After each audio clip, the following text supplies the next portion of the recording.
Carlos Sainz, donc bon, je l'ai dit en introduction, deuxième victoire en carrière après Silverstone 2022. Carlos Sainz, c'est le pilote du moment. Il y avait un titre à donner à cette rubrique, Clément, c'est pilote du moment, puisqu'il signe la pole à Monza il y a 15 jours. Il finit troisième devant les Tifosi, une belle communion entre lui et les supporters Ferrari. Il signe de nouveau la pole ce week-end à Singapour. Puis, avec cette victoire, en conclusion, Pour tu... Singapour, il y a quand même quelque chose à te signaler, Oui, c'est que c'est un week-end quasi parfait. oui. Deuxième en FP1, premier en FP2, premier en FP3, premier au qualif et premier en course. C'est quand même un week-end verstappenien, si on peut le dire. Un week-end verstappenien, mais qu'on pourrait, je sais pas comment on pourrait dire à la faveur de Carlos Sainz. En tout cas, Clément, je me trompe pas en disant que c'est le pilote du moment. En tout cas, sur ces 15 derniers jours, c'est lui qui est le plus régulier, qui est le plus constant. Tu as rappelé ses résultats en essai libre également ce week-end. C'est le pilote du moment, Carlos Sainz. Oui, il faut quand même souligner qu'avant Monza, il n'était pas monté sur le moindre podium cette saison, ce Ouais. qui est un vrai souci quand on est pilote Ferrari. C'est un vrai souci quand on affiche de telles ambitions en début d'année. Donc, il rattrape finalement le temps perdu. Il y a eu des quatrièmes, des cinquièmes places, mais ça ne vaut pas l'honneur de monter sur la boîte, comme on dit, et encore mieux de monter sur cette première marche. Moi, je trouve que au-delà d'un week-end de très grand niveau, c'est une grande victoire, peut-être encore mieux qu'à Silverstone. Certes, c'est dans le temple. On sait à quel point c'est génial de gagner, de signer sa première victoire là-bas, mais on a vu un Carlos Sainz absolument dantesque dans cette course qui fait preuve d'un grand sens tactique. Une Ferrari, un Murray Ferrari qui n'a finalement pas fait d'erreur.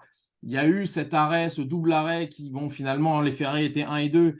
Charles Leclerc a reculé à la 5e puis à la 7e place, comme les Red Bull sont restés en piste. Mais victoire, grande victoire tactique, grande victoire de la tête. Et pour reprendre les mots de Formula One de Franck Montagny, la victoire de l'intelligence surtout, parce que devant, en tête, on sait que dans ces murs étroits de Singapour, il est très, très facile de faire une faute. On l'a vu avec George Russell dans le dernier tour. Et Carlos Sainz, il a su laisser Norris dans son dos avec le DRS pour bloquer finalement les Mercedes. Et on l'a vu fatigué, mais tellement, tellement fort sur ce Grand Prix. Et c'est ce que je pense va souligner la presse italienne que je vais sans tarder déguster ce matin. Bien entendu. Justement, ce que tu soulignes là, l'intelligence tactique dont a fait preuve Carlos Sainz, de laisser donc Norris dans son DRS, dans sa zone DRS pour qu'il se défende également face aux deux Mercedes. Je sens à Carlos Sainz, alors c'est pas nouveau, mais il ne l'avait pas fait sur deux grands prix consécutifs avant. Je trouve qu'il impose de plus en plus ses idées du côté de chez Ferrari. Alors, on sait que Charles Leclerc est le chouchou et que c'est le pilote favori des tifosi. Il y a une grande histoire d'amour entre Charles Leclerc et l'Italie et Ferrari.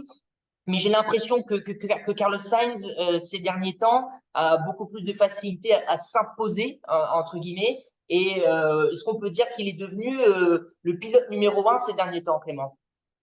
C'est tout de suite quand même plus facile avec une voiture qui va mieux. Déjà. On sait que Ferrari a apporté beaucoup d'améliorations, il continue de bosser. On le sait, c'est souvent le cas après la pause estivale ou avant. On sait déjà que la voiture 2024 est en route, mais Ferrari n'a pas finalement stoppé à Maranello de travailler sur cette voiture 2023. On sait à quel point c'est important pour eux d'aller accrocher peut-être, pourquoi pas, cette deuxième place du classement constructeur. Mais dans les mots de Carlos Sainz, mais aussi de Charles Leclerc, on voit une voiture plus facile à conduire, plus rapide. Ces améliorations leur ont fait du bien. Et ça donne forcément un Carlos Sainz plus serein, plus calme, on le sait, nerveux, on sait ce sanguin espagnol qu'il est, mais là, il a été calme. Dès le samedi, on savait que c'était important. Cette qualif, il a fait ce qu'il fallait faire. C'était partir devant parce que à Singapour, c'est ultra important. Et Et il a montré aujourd'hui, ce dimanche, en piste, dans sa gestion, que oui, pour l'instant, il est le pilote numéro un. Il fait moins de fautes que Charles Leclerc. Et Charles Leclerc l'a bien expliqué. Et les mots sont très importants de la part de Charles Leclerc, qui a parlé collectif, qui a parlé d'une victoire Ferrari, que lui, il n'avait pas fait le job en qualif avec cette troisième position, et que donc le plan défini par Fred Vasseur, c'était de finalement bloquer les adversaires, de bien partir. C'est pour ça qu'il est parti avec des pneus plus tendres et de laisser un espace à Carlos Sainz. Donc là, on a vu une victoire collective, une victoire de maîtrise de la part de Carlos Sainz. Et allez, je vais sortir quand même un chiffre qui montre l'exploit de Ferrari. Red Bull avait gagné 24 des 25 dernières courses. Ah oui, bah oui. Enfin, seul George Russell s'était imposé au Brésil. Après, Brésil. on remontait encore avec des victoires de Verstappen et de Perez. 24 des 25 dernières courses gagnées par Red Bull. C'est même plus une hégémonie à ce niveau-là. Et ça montre vraiment, je dirais, le soulagement des fans de F1 qui voulaient voir autre chose cette saison, même si on sait que Max Verstappen va être sacré triple champion du monde. Mais là, voilà, hâte de voir les audiences, hâte de voir tout ça parce qu'on a vécu un bien beau week-end en espérant que ça soit pas un one-shot.